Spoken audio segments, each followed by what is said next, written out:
Representative Truitt, you know that I have personal involvement in this. Can you tell me, if you were to go and buy a car, about what percentage interest would you probably pay, considering you have an average credit score? Representative Harless, you know a lot more about that than I do, so I would... Anywhere from 5 to maybe 12%, depending on if it's a new or used car. Okay.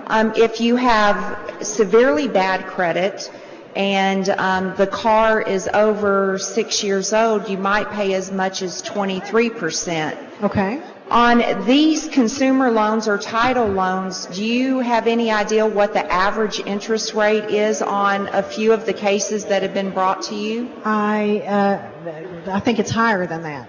I've had a couple customers that bought cars from me, paid off their cars, and had a clear title to their car. Grandmother, one specific example I have, Chantel here, her grandmother got sick. She needed to borrow $1,500 on her $7,000 car. That's what the car would have been worth if she could have sold it right then. She does a loan, finances it for 11 monthly installments of $329. The APR is 304%. On that $1,500 loan, she's going to end up paying $4,000. She paid 6 months on this loan. She got a week past due. This credit service organization picked up her car, charged her an additional $1,800 repossession fee. She ended up paying about $9,000 for this $1,500 loan to get her grandmother out of the hospital. I see these type loans every day, because when a customer pays off their car and gets into this cycle, whether a child gets in the hospital, they need to bury their mother, father, grandmother, they need a quick $1,000, $2,000, they go out and do these payday loans. Right.